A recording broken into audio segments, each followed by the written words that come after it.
Picture this. A young black woman stands alone on stage in front of a Steinway grand piano. The concert hall is packed with some of the most prestigious names in classical music.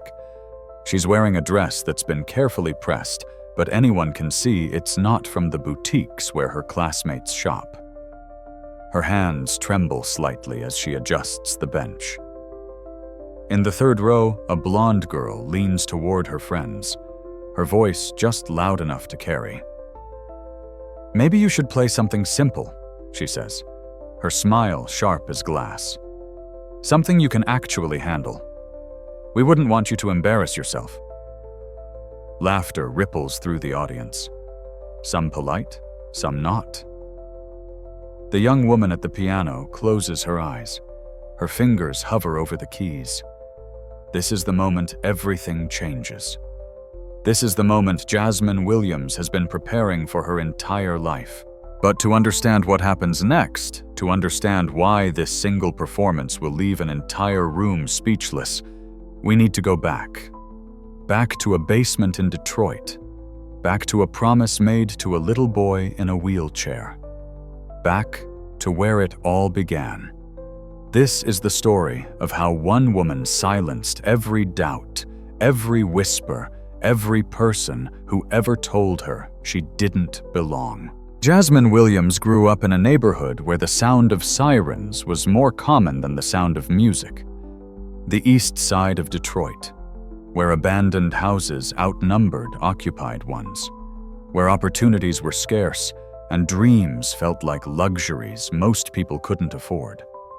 Her mother, Patricia, worked 3 jobs: mornings at the diner, afternoons cleaning office buildings, nights stocking shelves at the grocery store. She'd come home after midnight, feet swollen, barely able to stand. But she never complained. Not once. Jazz, as everyone called her, shared a small bedroom with her younger brother, Elijah. He was 10 years old, with eyes that held more wisdom than most adults, and a smile that could light up the darkest room. Elijah had cerebral palsy. He'd been in a wheelchair since he was 3. The medical bills were crushing. The treatments were endless. But Elijah never let his condition define him. Every night, Jazz would read to him before bed, sometimes stories about knights and dragons, sometimes about astronauts exploring distant planets. Elijah's favorite stories were about musicians, about people who could create magic with their hands. "Do you think music is really magic?" he asked her one night. Jazz tucked the blanket around him. "I think music is the closest thing we have to magic in this world. I wish I could hear real music," Elijah said quietly. "Not just from the TV, real music, like in a concert hall." Jazz squeezed his hand. "One day," she promised. "One day I'll take you to hear real music. I promise." She had no idea how she'd keep that promise. Their family could barely afford groceries, let alone concert tickets, but she meant it with every fiber of her being. The next day, everything changed. Jazz was walking home from school, taking her usual shortcut through the alley behind St. Augustine Church. She heard something that made her stop dead in her tracks. Music. Piano music drifting through a basement window. She followed the sound to a side door. It was unlocked. The basement was dim, filled with old furniture and boxes of donated clothes. And there in the corner, covered in dust, sat an upright piano. Jazz had never touched a piano in her life. They'd never had music classes at her school. The arts program had been cut years ago due to budget constraints. But something pulled her toward that instrument like gravity. Her fingers touched the keys. The sound that came out was discordant, clumsy. But it was real. It was magic. She came back the next day, and the next. Every day after school, she'd slip into that basement and teach herself to play. She watched YouTube videos on her cracked phone screen, pausing and rewinding, trying to understand finger positions and chord progressions. She practiced until her fingers ached, until the sun set and her mother would be home soon. After 3 months, she could play simple melodies, After 6 months, she was playing full songs. After a year, she was playing pieces that took most students years to master. Every night she'd come home and play the melodies for Elijah on their kitchen table, her fingers dancing across the imaginary keys, humming the notes she'd learned that day. Elijah would close his eyes and listen. His face was peaceful, transported to somewhere beyond their small apartment. "That was beautiful jazz," he'd say, and she'd promise him again. "One day I'll play for you on a real stage." It was Pastor Raymond who found her. He'd been at the church late one evening working on his sermon for Sunday when he heard music coming from the basement. Beautiful, complex music. He assumed someone had left a recording playing. But when he went downstairs to turn it off, he found Jazz, 17 years old, completely lost in Beethoven's Moonlight Sonata. She didn't notice him at first.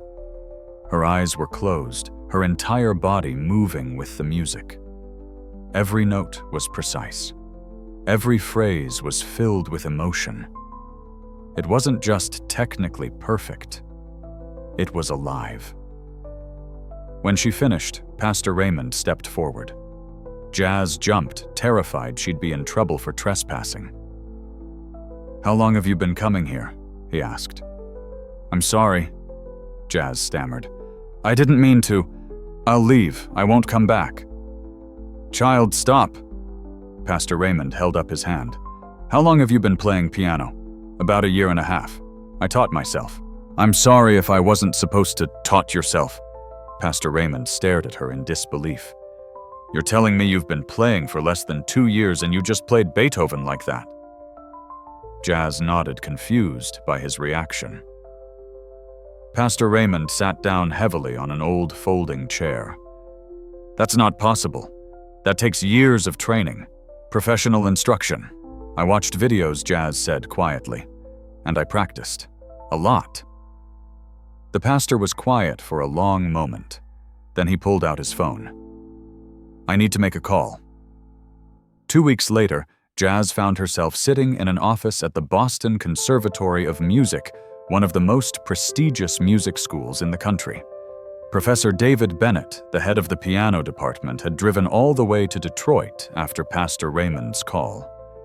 He'd been skeptical. Extremely skeptical. Prodigies didn't just appear out of nowhere teaching themselves piano in church basements. But then he'd heard her play. Now, in his office, surrounded by degrees and awards and photographs of famous musicians he'd taught, Professor Bennett leaned forward in his chair.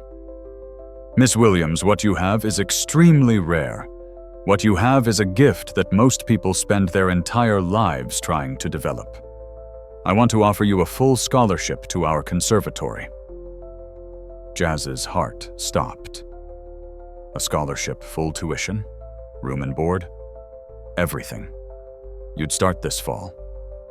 Jazz thought of her mother working 3 jobs. She thought of Elijah watching her practice at the kitchen table. She thought of the promise she'd made. "There's something you should know," Professor Bennett continued. "Every year we hold an annual showcase. The top students perform for an audience of donors, music professionals, and scouts from major orchestras around the world. The winner receives additional scholarship money and, more importantly, an invitation to audition for the National Symphony Orchestra." The National Symphony Orchestra. Jazz had watched their performances on YouTube, dreaming of what it would be like to play in a real concert hall. "I'll do it," she said. "I'll work harder than anyone. I promise." Professor Bennett smiled. "I believe you will." The next 3 months were a whirlwind. Patricia cried when Jazz told her about the scholarship. Real heavy tears that she tried to hide by turning away. "Baby, I'm so proud of you," she whispered. "Your daddy would have been so proud." Jazz's father had died when she was 6. She barely remembered him, but her mother said he'd loved music. He'd play old records on Sunday mornings, dancing Patricia around their tiny living room. "He's watching over you," Patricia said. "I know he is." The hardest part was telling Elijah. Jazz sat on the edge of his bed, holding his hand. "I got into a music school," she said, "in Boston. It's a full scholarship." Elijah's face lit up. "Jazz, that's amazing, but it means I'll be gone for 4 years. I won't be here every day to read me stories." Elijah squeezed her hand. "Jazz, you have to go. This is your dream. My dream was to play for you," Jazz said, her voice breaking. "On a real stage. That was the promise." "And you will," Elijah said firmly. "You'll play at that showcase thing, and I'll watch it. They live stream it, right? I'll be in the front row, virtual front row, but still, it's not the same. It's better," Elijah insisted, "because you'll be up there doing what you were meant to do, and I'll be here cheering louder than anyone in that whole concert hall." Jazz hugged him carefully, trying not to disturb the medical equipment around his bed. "I love you, Eli. I love you too. Now go practice. You've got a lot of rich kids to show up." Patricia spent a week's worth of grocery money buying Jazz new clothes for school. Nothing designer, nothing fancy, but clean and presentable, a few nice blouses, 2 pairs of pants, 1 dress for formal occasions. "You hold your head high," Patricia told her daughter the night before she left for Boston. "You belong there just as much as anyone else. Don't let anybody tell you different." Jazz nodded, trying to believe it. The bus ride to Boston took 14 hours. Jazz watched Detroit disappear in the rearview mirror, then the flat plains of Ohio, then the rolling hills of Pennsylvania. She'd never been outside of Michigan before. Everything felt impossibly big. When she finally arrived at the conservatory, stepping off the bus with her 2 suitcases and her backpack, she stood for a long moment just staring at the building. It looked like something from a movie. Old brick covered in ivy. Tall windows. Students walking around with instrument cases, laughing and talking. This was really happening. Jazz checked into her dorm room, unpacked her few belongings, and immediately went looking for a practice room. She needed to play. Needed to feel the keys under her fingers. Needed to remind herself why she was here. The practice rooms were in the basement of the main building, state-of-the-art, soundproofed, each one with a beautiful grand piano. Jazz found an empty room and closed the door behind her. She sat at the bench and placed her hands on the keys, and for the first time in 3 days, she felt like herself again. Jazz's first official day of classes was overwhelming in ways she couldn't have prepared for. Everyone seemed to know each other already. They'd gone to the same elite prep schools, attended the same summer music camps, performed at the same prestigious venues. They talked about teachers and competitions, and performances like a secret language Jazz didn't speak, and the wealth was impossible to ignore. Designer backpacks, expensive shoes, jewelry that probably cost more than her mother made in a month. Girls comparing their custom-tailored performance gowns. Boys discussing their vintage instruments like they were talking about cars. Jazz wore her best blouse and her most comfortable jeans and tried to disappear into the background. In her first music theory class, she sat in the back row and didn't raise her hand once, even though she knew most of the answers. She'd studied music theory obsessively on her phone during those months in the church basement, reading everything she could find. But raising her hand felt dangerous. It felt like drawing attention she wasn't ready for. At lunch, Jazz sat alone in the cafeteria eating the sandwich she'd packed that morning. Around her, groups of students laughed and talked, their conversations flowing easily. No one looked her way. That's when she first saw Brittany Caldwell. Brittany swept into the cafeteria like she owned it, surrounded by a group of friends who hung on her every word. She was blonde, beautiful, and carried herself with the kind of confidence that came from never having to question whether you belonged somewhere. Her entourage included Madison, a redhead with a sharp laugh. Harper, who looked like she'd stepped out of a fashion magazine, and Preston, a tall guy with perfect hair who played cello. They sat at a table near the center of the room, the unofficial VIP section. Other students gravitated toward them, seeking approval, hoping to be noticed. Jazz watched them for a moment, then looked away. That world wasn't for her. That was fine. She wasn't here to make friends. She was here to learn, to get better, to keep her promise to Elijah. After lunch, Jazz headed to her private lesson with Professor Bennett. His studio was on the top floor of the building, a spacious room with floor-to-ceiling windows overlooking the campus. "How are you settling in?" he asked as Jazz sat at the piano. "It's different from Detroit," Jazz said carefully. Professor Bennett smiled knowingly. "I imagine it is. But I want you to remember something, Jasmine. You earned your place here. Not because of who your parents are or how much money they have. Because of your talent. Because of your dedication. Don't ever forget that." "Yes, sir. Now let's hear where you are. Play me something you love." Jazz closed her eyes and began Chopin's Nocturne in E-flat major. It was a piece she'd learned in the church basement, one of the first complex compositions she'd ever mastered. It reminded her of playing for Elijah, of those quiet nights at the kitchen table. As she played, the world fell away. There was no fancy conservatory, no wealthy students, no worry about fitting in. There was only the music. When she finished, she opened her eyes to find Professor Bennett watching her with an expression she couldn't quite read. "Remarkable," he said quietly. "You have something very special, Jasmine. Technical skill can be taught, but the emotion you bring to your playing, that connection to the music, that can't be taught. That's pure gift." Jazz felt her throat tighten with emotion. "Thank you." "The annual showcase is in 6 months, Professor Bennett said. "I'm going to work with you to prepare a piece for it, something that will demonstrate not just your technical ability, but your artistry. Are you ready for that kind of challenge?" "Yes, sir. Absolutely. Good. Because I have a feeling you're going to surprise a lot of people." The first real incident happened in her second week. Jazz was walking down the hallway toward the practice rooms when she heard her name. Not her full name, just Jazz. She turned to find Brittany and her friends standing by the lockers, smirking.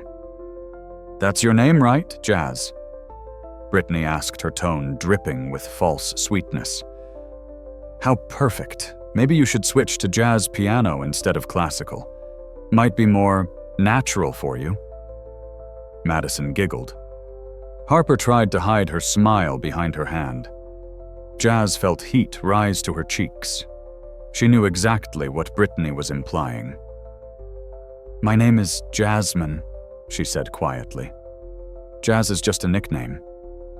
Sure, Brittany said, waving her hand dismissively. "Well, Jasmine, I just wanted to welcome you to the conservatory. I know it must be really different from wherever you came from. If you need any help understanding how things work here, feel free to ask. We'd hate for you to feel out of place." The subtext was clear. You are out of place. You don't belong here. Jazz forced a smile. Thanks, I'll manage. She walked away before Brittany could say anything else, her hands shaking with suppressed anger. Over the next few weeks, the incidents multiplied. Comments about her clothes. Oh, where did you get that blouse? I love vintage. It wasn't vintage. It was just old. Questions about her background. So Detroit.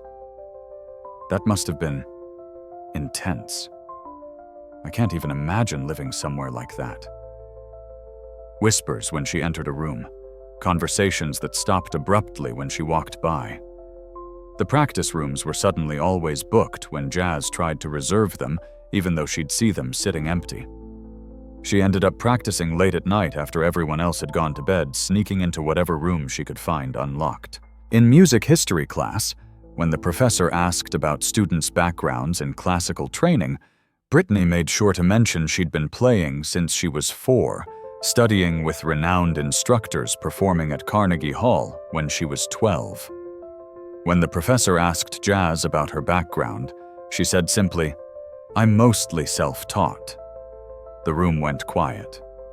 Then someone in the back whispered just loud enough to hear, "How did she even get in here?" Jazz kept her eyes on her notebook and said nothing.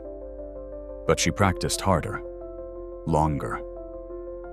Every night after everyone else went to bed, she'd slip into a practice room and play until her fingers were numb.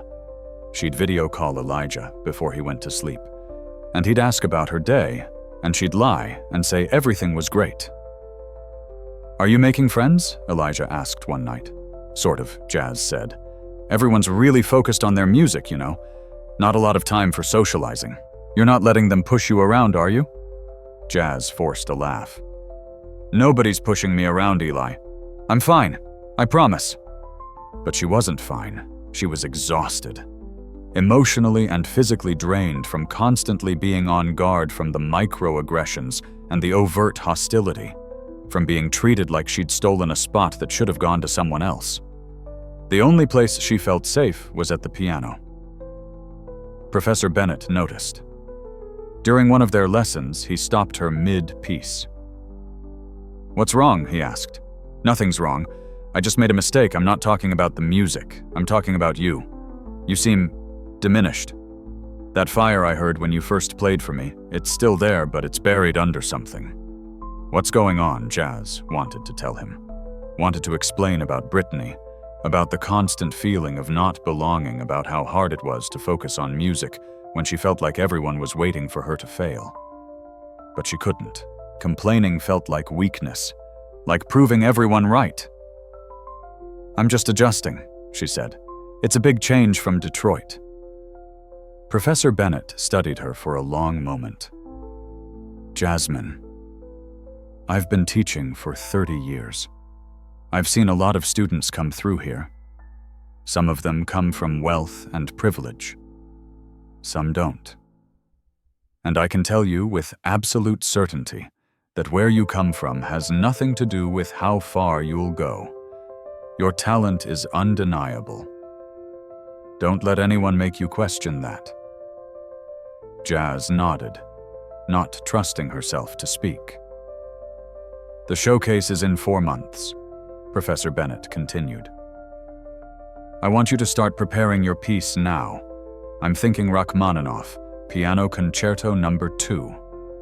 Third movement." Jazz's eyes widened. Rachmaninoff's second piano concerto was notoriously difficult, technically demanding and emotionally complex. That's a really challenging piece. You can handle it. In fact, I think you're one of the few students here who can truly do it justice. The piece requires more than just technical skill.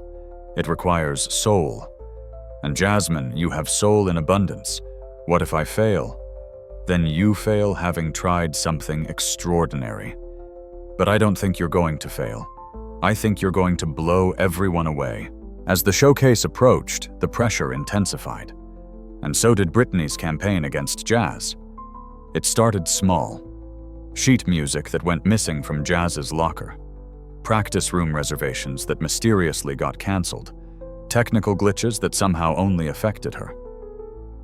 Jazz said nothing. She made copies of her sheet music and kept them in multiple places. She practiced in whatever room she could find whenever she could find it. Then Brittany escalated. In advanced performance class, each student had to perform a piece in front of their peers for critique. Jazz had been preparing a complex Liszt etude, practicing it until her fingers moved instinctively through the difficult passages. When her turn came, she sat at the piano and began to play. But something was wrong. The keys felt strange, sticky. Several notes in the middle register weren't producing sound. She stopped, confused. Tried again. Same problem. Professor Martinez, who taught the class, came over to inspect the piano. After a moment, he looked up with a frown. "Someone's tampered with this instrument. Several of the hammers have been jammed." Whispers erupted around the room. Jazz's face burned with humiliation, even though she'd done nothing wrong. "This is unacceptable," Professor Martinez said sternly. "Does anyone know anything about this silence? Jasmine, you can use the other piano. Start over." But Jazz couldn't start over. Her hands were shaking. Her concentration was shattered. She stumbled through the piece, making mistakes she never made in practice. When she finished, the applause was polite but sparse. Brittany's hand shot up during the critique session. "I thought it was a beautiful attempt," she said, her voice dripping with false sympathy, "especially considering the circumstances. Though I did notice some technical issues even before the piano problem. The third section seemed a bit rushed, and the dynamics were inconsistent. But again, really good effort overall. It was a masterclass in subtle cruelty, undermining Jazz while appearing supportive." Jazz left class feeling defeated. She went straight to a practice room and locked the door behind her. She didn't cry. She wouldn't give them that satisfaction. Instead, she played. Hard, angry, powerful music. She played until her anger transformed into determination. They wanted her to quit, to prove she didn't belong, to give up and go home. She wouldn't give them that satisfaction. That night, she got a video call from Elijah. He was having a rough day, she could tell. His pain levels were higher than usual, and he looked exhausted. "How's the fancy music school?" he asked, trying to smile. "It's good," Jazz lied. "Challenging, but good. You're still practicing for that showcase right every day. I can't wait to watch it. I've been marking it on my calendar." Just 2 more months. Jazz felt her chest tighten. "Eli, are you okay? You look tired. Just a rough day. The doctors want to try a new treatment plan. Mom's stressed about the cost, but she's trying not to show it." Guilt washed over Jazz. Her mother was still working 3 jobs, still struggling to pay Elijah's medical bills, while Jazz was at a fancy school dealing with rich kids' drama. "Maybe I should come home," Jazz said suddenly. "Help out, get a job, don't you dare," Elijah interrupted, his voice fierce. "Jazz, you being there doing this, it matters. It gives me something to look forward to. It gives Mom hope that good things can happen. You can't quit now." "I'm not quitting," Jazz said firmly. "I promise. I'm going to make you proud, Eli. I'm going to play at that showcase, and it's going to be amazing. I know you will. You're the strongest person I know." After they hung up, Jazz sat in the dark for a long time. Then she pulled out her phone and found a recording of Rachmaninoff's Second Piano Concerto. She listened to it on repeat, studying every nuance, every emotion, every technical challenge. This piece was going to be her statement, her proof, her vindication. She just had to survive the next 2 months. The day of the showcase auditions arrived. Only 12 students would be selected to perform at the actual showcase event. With over 40 students competing, the pressure was immense. Jazz arrived at the practice building at 5 in the morning, wanting to run through her piece one more time before auditions began at 9. She'd been working on Rachmaninoff's Second Piano Concerto for 3 months straight, and she felt ready. More than ready. She headed to her usual practice room on the 3rd floor, the one with the slightly out-of-tune E above middle C that she'd learned to compensate for. As she approached the door, she noticed it was slightly ajar. Strange. She'd locked it when she left last night. Jazz pushed the door open and froze. Her sheet music was spread across the piano. Every single page. And every single page was soaked with coffee. Dark brown stains covered the notes, making them illegible. The paper was warped and wet, dripping onto the floor. For a moment, Jazz couldn't breathe. She'd made copies, yes, but those were in her dorm room. The audition started in 4 hours. She'd never memorized the entire 3rd movement of the concerto. It was 30 pages of incredibly complex music. She heard footsteps behind her and turned to find Brittany standing in the hallway, a Starbucks cup in her hand. "Oh my God," Brittany said, her eyes wide with manufactured shock. "What happened?" Jazz stared at her. At the coffee cup. At the satisfied glint barely hidden behind Brittany's concerned expression. "You did this," Jazz said, her voice shaking. "Not with fear, with rage. Excuse me, are you seriously accusing me of—" Brittany looked around at the few early morning students who'd appeared in the hallway. "I just got here. I have no idea what you're talking about. You're lying. Prove it." Brittany's smile was sharp. "Oh wait, you can't. Maybe you should just withdraw from the auditions. Save yourself the embarrassment of going out there unprepared." Jazz looked at the ruined sheet music. At Brittany's smug face. At the clock on the wall showing 5:15 a.m. 4 hours. "I'm not withdrawing," Jazz said quietly. "Don't be stupid. You can't possibly memorize all that music in 4 hours, even if you're some kind of savant, which, let's be honest, seems unlikely." Jazz met Brittany's eyes. "Watch me." She gathered up the wet, ruined pages, threw them in the trash, and left the practice room. Behind her, she heard Brittany say to someone, "She's delusional if she thinks she can pull this off." What Brittany didn't know, what nobody knew, was that Jazz had a photographic memory for music. Not for everything. She couldn't memorize history textbooks or math formulas, but music lived in her brain in a way that was almost supernatural. She could hear a piece once and replay it in her mind perfectly. She'd been listening to recordings of the Rachmaninoff concerto every night before bed for 3 months. She'd played through the piece hundreds of times. The music was already in her fingers, already in her mind. She just needed to trust herself. Jazz went to the main concert hall, which was empty at this hour. She sat at the grand piano on stage and closed her eyes. She heard the first notes of the third movement in her mind. Then she let her fingers follow. For the next 3 hours, she played through the entire piece, over and over again. Not looking at music, just feeling her way through each phrase, each passage, each emotional arc.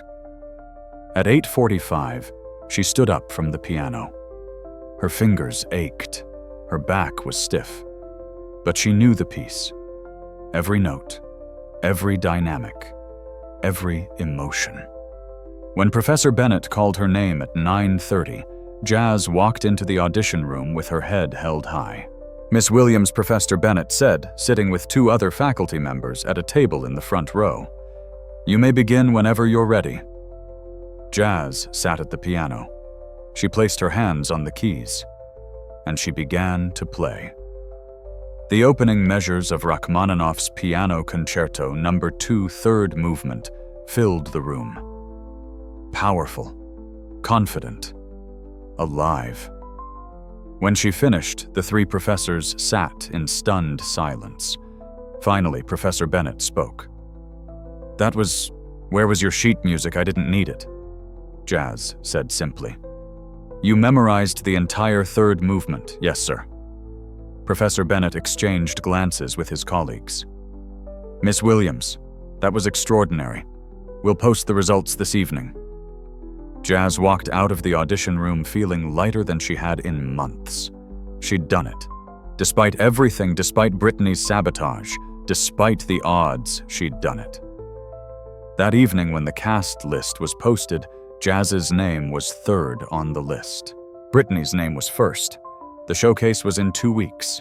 The next few days were a blur of rehearsals and preparation, but Jazz's focus was shattered when she got a call from her mother. "Baby, I need to tell you something." Patricia's voice was strained. "It's about Eli." Jazz's heart stopped. "What's wrong? Is he okay?" "He's stable. But he had a bad episode yesterday. The seizures are getting worse. The doctors want to admit him for observation. They're talking about a new treatment, but..." Patricia's voice broke. It's expensive, Jazz. Really expensive. And I don't know how we're going to… I'm coming home, Jazz said immediately. I can defer the showcase, take a semester off, get a job. Absolutely not. Patricia's voice turned fierce. You will do no such thing. That showcase is in 2 weeks. You've worked too hard for this. But what Eli needs is to see his sister succeed. To know that all of this struggle means something. Don't you dare give up now. That night, Jazz video called Elijah in his hospital room. He looked small in this big bed surrounded by monitors and IV lines, but his smile was as bright as ever.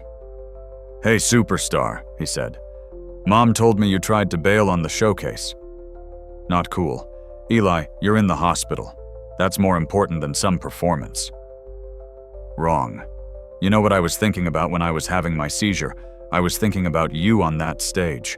Playing for all those fancy people, showing them what you can do. That's what got me through it, Jazz. The thought of watching you win. What if I don't win? Then you don't win, but you have to try. You have to go out there and play like you've never played before. For both of us. Jazz wiped away tears. I'm scared, Eli. Good. Being scared means it matters. Now promise me you're not going to quit. I promise. And promise me you're going to destroy it. I want to see everyone in that concert hall lose their minds. Jazz laughed through her tears. I'll do my best. Your best is better than everyone else's perfect. Trust me. After they hung up, Jazz sat alone in her dorm room. She thought about everything that had led to this moment. Her mother's sacrifices. Elijah's belief in her. The promise she'd made in that church basement. Professor Bennett's faith in her talent.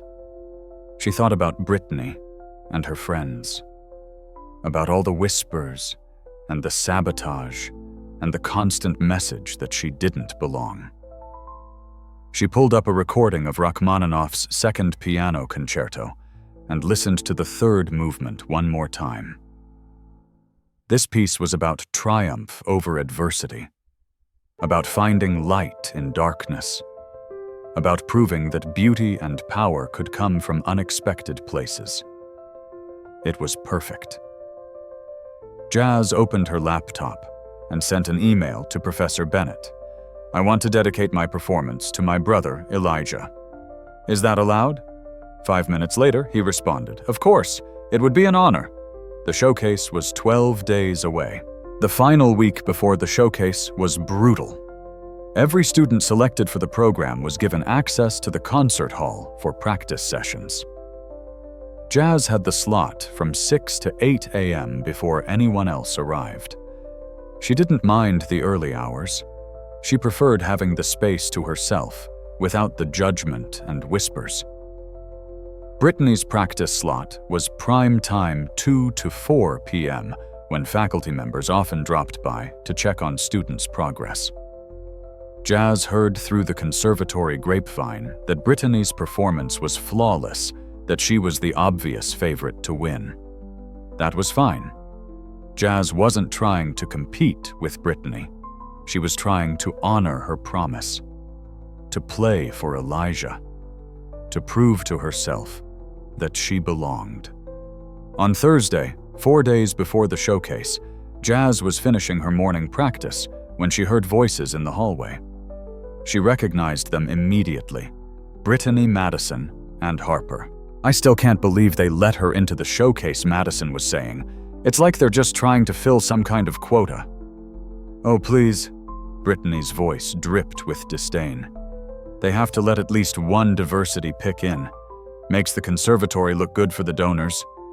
But let's be real, she doesn't stand a chance. She'll probably get too nervous and freeze up there. What if she doesn't? Harper asked. I mean, she did memorize that entire Rachmaninoff piece in like 4 hours. Lucky fluke, Brittany said dismissively.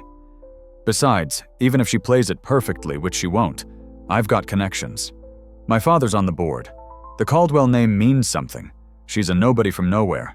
A few nice notes don't change that. Jazz stood frozen on the other side of the door, listening. She'd suspected as much, but hearing it stated so baldly still hurt. Just wait, Brittany continued.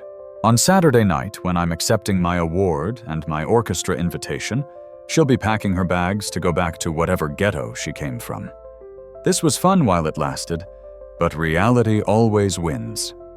The voices faded as they walked away.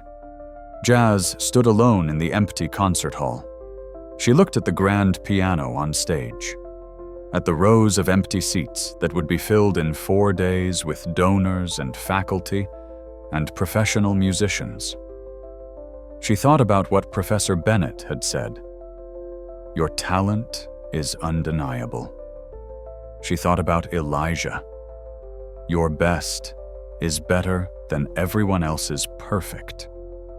She thought about her mother. You hold your head high. You belong there just as much as anyone else. Jazz walked back to the piano.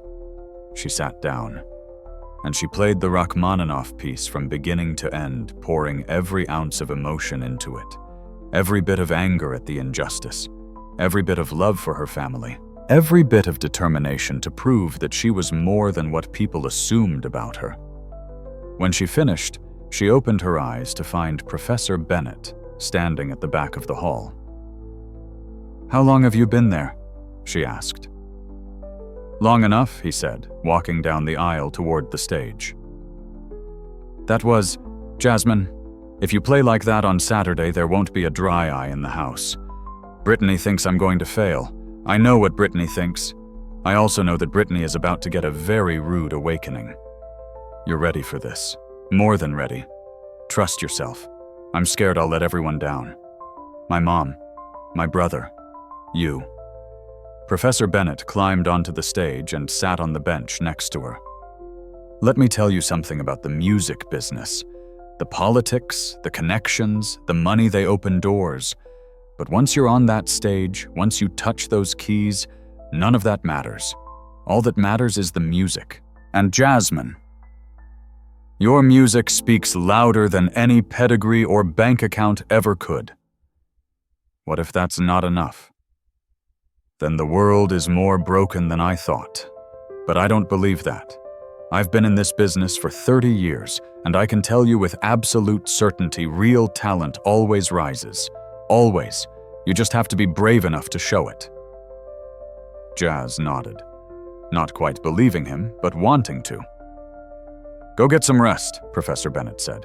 4 more days of practice, and then you show everyone what you're made of." Friday, the day before the showcase, Jazz woke up at 4 a.m. and couldn't fall back asleep.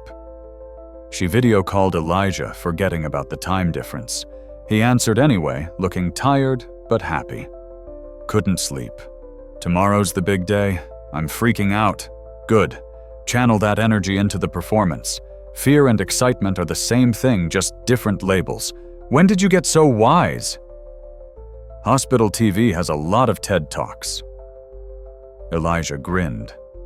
"Seriously though, Jazz, you've got this. I've been telling everyone in the hospital about my sister who's going to be a famous pianist. The nurses are all planning to watch the live stream. No pressure or anything. All the pressure. But you thrive under pressure. You always have. Remember when you had to teach yourself that impossible piece for your audition for the conservatory? You did it in 2 weeks. This is the same thing, just bigger. This is way bigger. Then be way better." Elijah's expression turned serious. "Jazz, I need you to promise me something. Anything. When you're up there tomorrow night, when you're sitting at that piano, I need you to forget about everyone who doubted you. Forget about Brittany and her friends. Forget about proving anything to anyone. Just play. Play for you. Play for the music. Play because you love it. Can you do that?" Jazz felt tears prick her eyes. "I can try. That's all I ask. Now go practice one more time, then get some sleep. Tomorrow you're going to change your life." The final practice session was from 6 to 8 p.m. Jazz had the concert hall to herself one last time. She walked onto the stage and stood there for a long moment, taking it all in.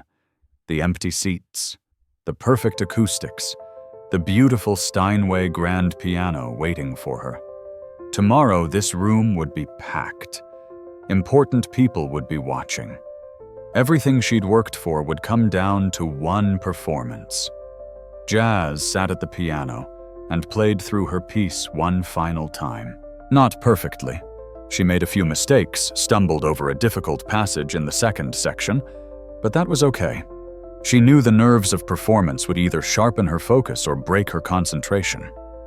There was no way to predict it. All she could do was trust in the thousands of hours she'd put in. Trust in the music. Trust in herself. When she finished, she stood up and spoke out loud to the empty room. "Okay, Eli, this one's for you." That night, back in her dorm, Jazz laid out her performance dress. It was the nicest thing she owned, a simple black dress her mother had bought her before she left Detroit.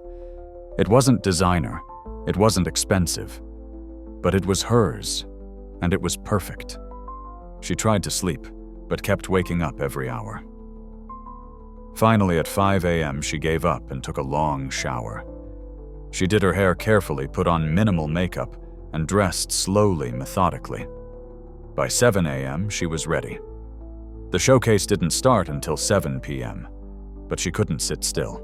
She went for a long walk around campus, breathing in the cool autumn air, trying to calm her racing heart. Her phone buzzed with text messages. Her mother. "We're so proud of you, baby. No matter what happens tonight, you're already our champion. Professor Bennett. Remember to breathe. Trust your preparation. You've got this." And Elijah, with a string of emojis, piano. Music notes, a crown, a heart, and the words, "Go be legendary." Jazz smiled and put her phone away. It was time. The concert hall at the Boston Conservatory of Music was transformed. Crystal chandeliers cast warm light over the audience, filing into their seats. Programs rustled. Conversations hummed. Important people in expensive clothes took their seats in the first few rows. Backstage, the 12 performers waited in the green room, each dealing with their pre-show nerves in their own way. Some paced. Some did breathing exercises. Some ran through fingering patterns in the air. Jazz sat alone in a corner, her eyes closed, listening to the Rachmaninoff piece play in her mind. Every note, every dynamic, every emotion. Looking a little pale there. Brittany's voice cut through her concentration. Not having second thoughts, "Are you?" Jazz opened her eyes. Brittany stood in front of her, resplendent in a designer gown that probably cost more than Jazz's entire wardrobe. Her hair was perfect. Her makeup was flawless. She looked like she was born to be on that stage. "I'm fine," Jazz said evenly. "Of course you are." Brittany's smile was poisonous. "I just wanted to wish you good luck. You're going to need it. Playing right after me, that's tough. But hey, at least you'll get some polite applause before everyone forgets about you." Madison appeared behind Brittany. "Come on, Britt. We should get you mic'd up. You're first." As they walked away, Jazz heard Madison say, "Why do you even bother talking to her, entertainment?" Brittany replied. "It's fun to watch her pretend she has a chance." A production assistant appeared at the green room door. "Ms. Caldwell, you're up in 5 minutes." The performers filed out to the wings where they could watch the performances on monitors. Jazz found a spot where she could see the stage. The house lights dimmed. The audience fell silent. The conservatory's dean walked onto the stage to thunderous applause. "Good evening, and welcome to the Boston Conservatory of Music's annual showcase," he began. "Tonight you'll hear from 12 of our most talented students, each of whom has been selected through a rigorous audition process. These young musicians represent the future of classical music, and we're honored to share their artistry with you." Jazz only half listened to the introduction. Her mind was already on her performance, running through the opening measures one more time. Our first performer tonight, the dean continued, is a student who has been with us since her freshman year and has consistently demonstrated exceptional skill and artistry. Please welcome Brittany Caldwell, performing Liszt's Hungarian Rhapsody No. 2. Applause filled the hall as Brittany walked onto the stage. She moved with practiced grace, acknowledging the audience with a perfect smile before sitting at the piano. Jazz had to admit, even watching Brittany made her nervous. She was good. Really good. Her performance was technically flawless, every note precisely placed, every trill perfectly executed. The audience was enraptured. When Brittany finished, the applause was deafening. People stood. Some of them whistled. Brittany took a graceful bow, her expression carefully modest, but clearly delighted. She walked off stage, passing Jazz in the wings without a glance. 3 more students performed. All of them were excellent. Each one received enthusiastic applause. Jazz's nerves grew with each performance. These were some of the best young pianists in the country. What had made her think she belonged among them? Then she heard her name.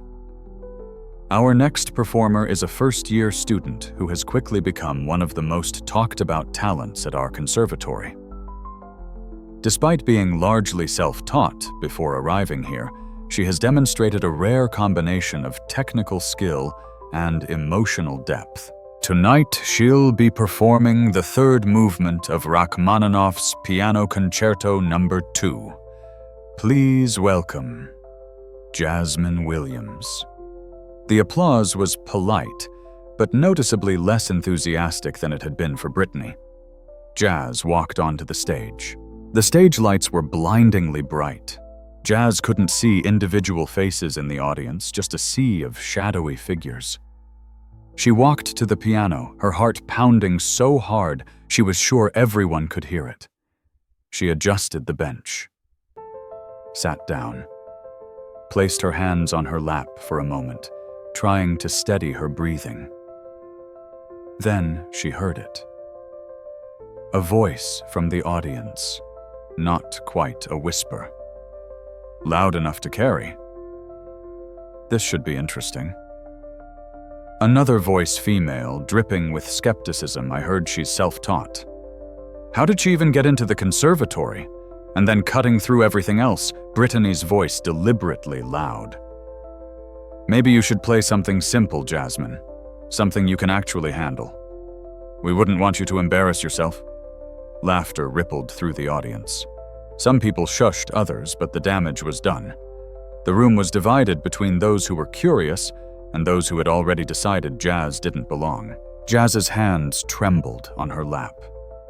This was it. This was the moment where she could either shrink or rise, where she could let their doubt defeat her or use it as fuel. She thought of Elijah watching from his hospital room in Detroit. She thought of her mother probably listening on her phone between shifts.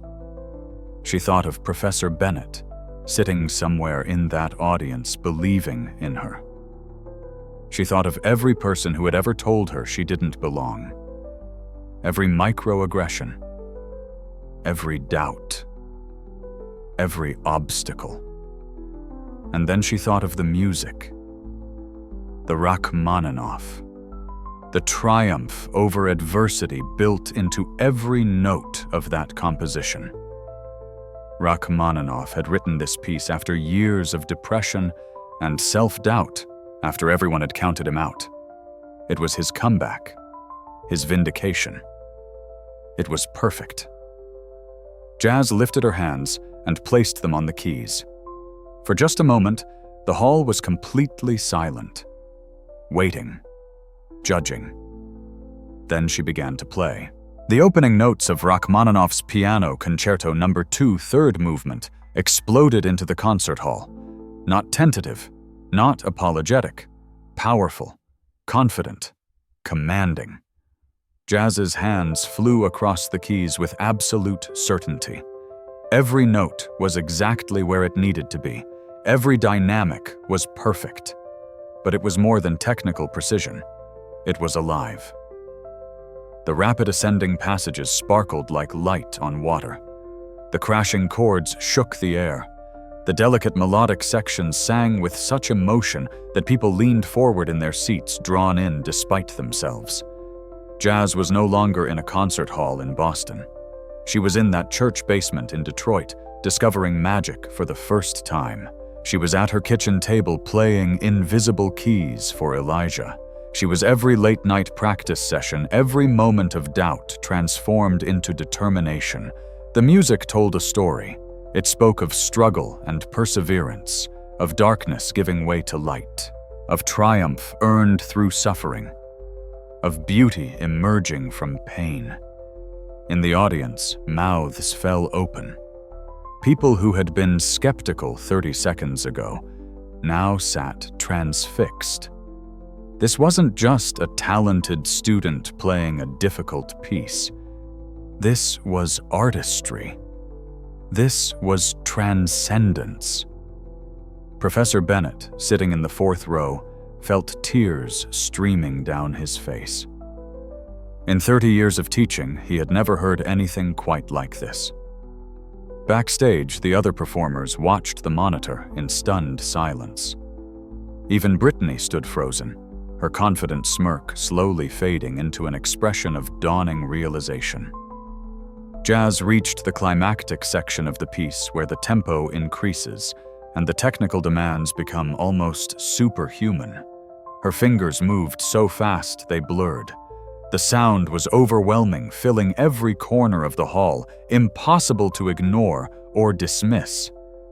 She thought of Elijah, of his courage facing medical procedures and endless hospital stays, of his unfailing belief in her even when she didn't believe in herself. This was for him. Every note, every phrase, every ounce of emotion. The piece built to its final crescendo. Jazz's entire body moved with the music, her face a portrait of fierce concentration and pure joy. The last measures came rushing forward like a wave, powerful and inevitable. And then the final chord. She struck the keys with everything she had, the sound reverberating through the hall like thunder. Silence. For 3 full seconds, absolute silence. Then the hall erupted. The applause was deafening. Not polite, not measured, wild, unrestrained. People leaped to their feet. Some were wiping tears from their faces. Others were simply staring at the stage in disbelief. The entire audience was standing. Every single person. Jazz stood up from the piano bench, dazed. She'd been so lost in the music that she'd almost forgotten there was an audience at all. She looked out at the sea of standing people, their faces illuminated by the stage lights, and couldn't quite process what was happening. A woman in the third row was openly crying. A distinguished-looking man in the front row, whom Jazz would later learn was a conductor for the Philadelphia Orchestra, was shaking his head in wonder. Faculty members who had taught at the conservatory for decades were on their feet, clapping so hard their hands must have hurt. Professor Bennett was beaming, his face radiant with pride. Jazz took a bow, her legs shaking so badly she could barely stand. The applause grew even louder. People were shouting, "Brava, brava!" She straightened and walked off stage, her mind spinning. Had that really just happened? Had she really just played like that in front of all those people? As soon as she reached the wings, her phone buzzed in the pocket of her dress. A text from Elijah. All caps, Jazz. Oh my God. Jazz. That was incredible. The nurses are crying, I'm crying, Mom is crying, everyone is crying. You did it. You really did it. Jazz felt her own tears finally spill over. She'd done it. Not just played well, not just gotten through it. She'd transcended. She'd proven something she'd always hoped was true, but never quite believed that she belonged. Not because of where she came from or who her family was, but because of her talent, her dedication, and her courage. Backstage, the other performers stared at her, some with admiration, some with envy, some with newfound respect. Brittany stood frozen near the monitor, her face pale. For the first time since Jazz had met her, Brittany had nothing to say. Jazz walked past her without a word. There was nothing that needed to be said. The music had said it all. After all 12 performers had finished, the judges deliberated for 20 minutes while the audience mingled in the lobby. Jazz stood alone near the refreshment table, still processing what had happened. People approached her, strangers congratulating her, faculty members she'd never spoken to telling her how moved they were. A scout from the National Symphony Orchestra handed her his card and told her to call him Monday morning. She felt like she was in a dream. Then the dean called everyone back into the hall for the awards ceremony. Jazz returned to her seat among the performers, her heart racing again. The showcase gave out 3 awards: Best Technical Execution, Most Promising Performer, and the Grand Prize, which came with the scholarship money and the orchestra invitation. The award for Best Technical Execution, the dean announced, goes to Brittany Caldwell for her flawless performance of Liszt's Hungarian Rhapsody. Brittany walked onto stage to accept her award, her smile fixed in place. The applause was warm, but nowhere near the reception Jazz had received. The award for Most Promising Performer goes to Jasmine Williams. Jazz stood up, surprised. She'd expected maybe to place, but she'd thought Brittany would sweep all the major awards. She walked onto the stage, shook the dean's hand, and accepted a certificate and a small trophy. And now the dean said, the moment we've all been waiting for. This year's grand prize winner, selected by our panel of distinguished judges, is awarded to the student who demonstrated not only technical mastery, but also the artistry and emotional depth that define truly great music. This student will receive a $10,000 scholarship and an invitation to audition for the National Symphony Orchestra. Jazz held her breath. Even after everything, she couldn't let herself hope. It was too much, too big, too impossible. This year's grand prize winner is... The dean opened the envelope. Jasmine Williams. For a moment, Jazz couldn't move, couldn't breathe, couldn't process the words. Then the audience exploded into applause again. People were on their feet, cheering. Jazz walked forward in a daze, barely aware of shaking the dean's hand, of accepting the award, of the cameras flashing. She looked out into the audience and found Professor Bennett. He was crying again, smiling so wide his face must have hurt, nodding at her with pure joy. This was real. This was actually happening. After the ceremony, there was a reception in the conservatory's main gallery. Jazz was immediately surrounded by people wanting to talk to her, to congratulate her, to get her contact information. She smiled and thanked everyone, still feeling like she was floating outside her body. Then she saw Brittany approaching. Her friends, Madison and Harper, trailed behind, looking uncomfortable. "Congratulations," Brittany said, her voice carefully neutral. "That was quite a performance." "Thank you," Jazz replied evenly. "I have to admit, I didn't think you had it in you, but I suppose everyone gets lucky once." Brittany's smile was tight. Jazz looked at her for a long moment.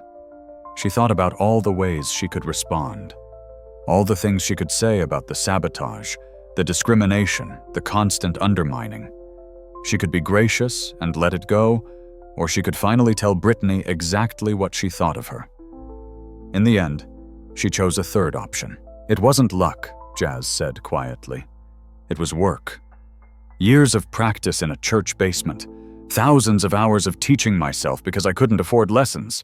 Every late night when I was exhausted but kept going anyway. That wasn't luck, Brittany. That was determination. I've been playing since I was 4, I know. You've mentioned it. Multiple times. Jazz's voice was calm but firm. And I'm sure you've worked hard too. But you've also had every advantage: the best teachers, the best instruments, family connections, financial security. I had none of that. And I still made it here. I still earned this. Brittany's face flushed red. Are you saying I didn't earn my place? I'm saying we earned our places in different ways. And maybe it's time you recognize that having to work harder because you start with less doesn't make someone less talented. It makes them stronger. Madison and Harper exchanged glances, clearly uncomfortable with the confrontation. You know what Brittany's composure finally cracked. Enjoy your moment. But the real world doesn't care about sob stories. It cares about connections and pedigree and talent. Jazz interrupted. Real, undeniable talent. The kind that makes people cry. The kind that makes them stand up and cheer. The kind that can't be bought or inherited. She paused. I didn't come here to compete with you, Brittany. I came here to honor a promise to my brother, to prove to myself that I could do this. And I did. Not because I got lucky. Because I refused to let people like you make me believe I didn't deserve to be here. Jazz turned and walked away, leaving Brittany speechless for the second time that night. She found Professor Bennett near the punch bowl, talking with several other faculty members. When he saw her approaching, his face lit up. Jasmine. Come here, I want you to meet some people. For the next hour, Jazz was introduced to conductors, composers, music directors, and philanthropists. Everyone wanted to know her story. Everyone was amazed by her journey. Several people asked if she'd be interested in performing at their venues. It was overwhelming and wonderful and terrifying all at once. Finally, she managed to slip away to a quiet corner and video call Elijah. His face appeared on screen, tears streaming down his cheeks. Jazz. Oh my God, Jazz. I did it, Eli. I really did it. You didn't just do it, you killed it. Everyone in this hospital is talking about you. The nurses showed your performance to other patients. You're like a celebrity here. Jazz laughed, crying now too. I couldn't have done it without you. Without knowing you were watching. That promise we made, remember, about me playing on a real stage, and I'd be in the front row. Elijah finished. You kept that promise, Jazz. You really did. I'm going to keep keeping it. This is just the beginning, Eli. I'm going to play on bigger stages, better halls. And one day, I'm going to get you to one of those concerts in person. Front row, center seat. I promise. I believe you, Elijah said, smiling through his tears. I've always believed you. 3 days later, Jazz sat in Professor Bennett's office going over her schedule for the next semester. The National Symphony Orchestra had officially invited her to audition, and the $10,000 scholarship would cover not just her expenses, but also some of Elijah's medical bills. I've also been contacted by several donors who are interested in establishing a scholarship fund in your name, Professor Bennett said, for students from underserved communities who show exceptional promise in music. Jazz looked up in surprise. In my name, your story has resonated with a lot of people, Jasmine. They want to help other students who face the same barriers you did. Would you be comfortable with that? Yes. Absolutely, yes. That would be amazing. Professor Bennett smiled. You've changed this place, you know. Just by being here, by refusing to let anyone define your limits. Several students have come to me in the past few days, saying you inspired them to take risks with their music. To be braver. To care less about what people think and more about what they feel. I just played a piano piece, Jazz said, feeling embarrassed. No. You did something much more important. You reminded everyone why we make music in the first place, not for awards or prestige or to impress people, but because it's a fundamental human need to express what we feel, to connect with others through sound, to transform pain into beauty. Jazz felt tears prick her eyes again. "Thank you for believing in me, for giving me a chance when no one else would have." "I didn't give you anything, Jasmine. I simply recognized what was already there. The rest was all you." That evening, Jazz called her mother. "Baby, I'm so proud of you I can barely stand it," Patricia said, her voice thick with emotion. "Your grandmother would have been so proud too. She always said music was in your blood. Mom, about the scholarship money. I want you to use some of it for Elijah's treatments, for that new therapy the doctors mentioned." "Absolutely not. That money is for your education." "Mom, Jasmine. Marie Williams. You listen to me.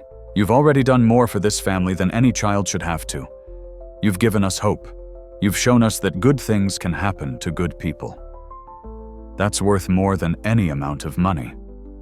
You focus on your music. Let me worry about Eli's treatments. But I can help. You are helping. Every time you sit at that piano, you're helping. Every time you refuse to give up, you're helping. Every time you prove that talent and determination matter more than money and connections, you're helping. That's your job now. To keep playing, to keep inspiring people, to keep being exactly who you are." Jazz wiped away tears. "I love you, Mom. I love you too, baby. Now go practice. You've got an orchestra audition to prepare for."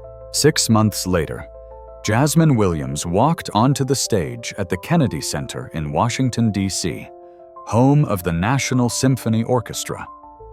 She wore a new performance gown purchased with money from her first paid performance. But more importantly, she wore confidence earned through triumph over every obstacle. In the front row center seat sat Elijah in his wheelchair. Patricia was beside him wearing her best dress, tears already streaming down her face. Professor Bennett sat 2 rows back, beaming with pride. The conductor raised his baton. The orchestra began the opening measures of Rachmaninoff's Piano Concerto No. 2.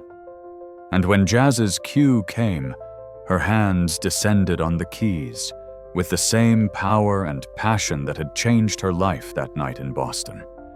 But this time it wasn't just about proving she belonged. She knew she belonged.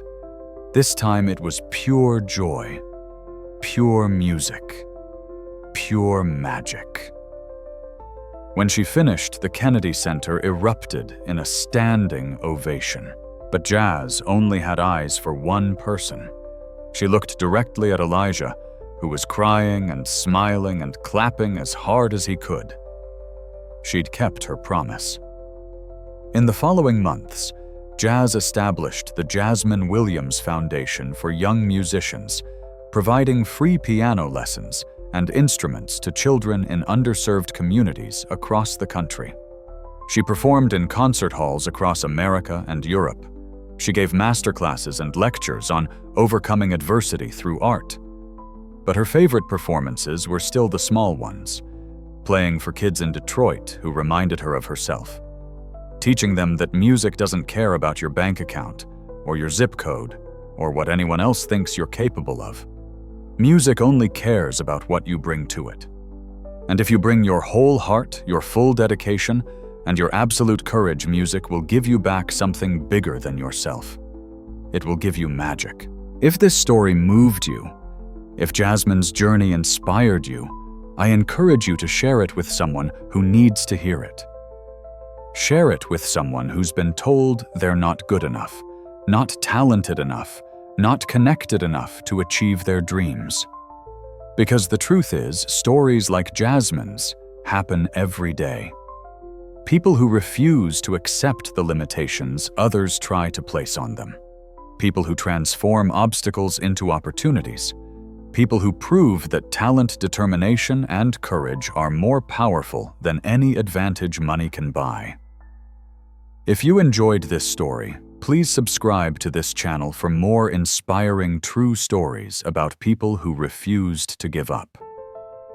Leave a comment below telling me about a time you overcame adversity or achieved something people said was impossible. Your story matters. Your journey matters. And remember, never let anyone else define what you're capable of.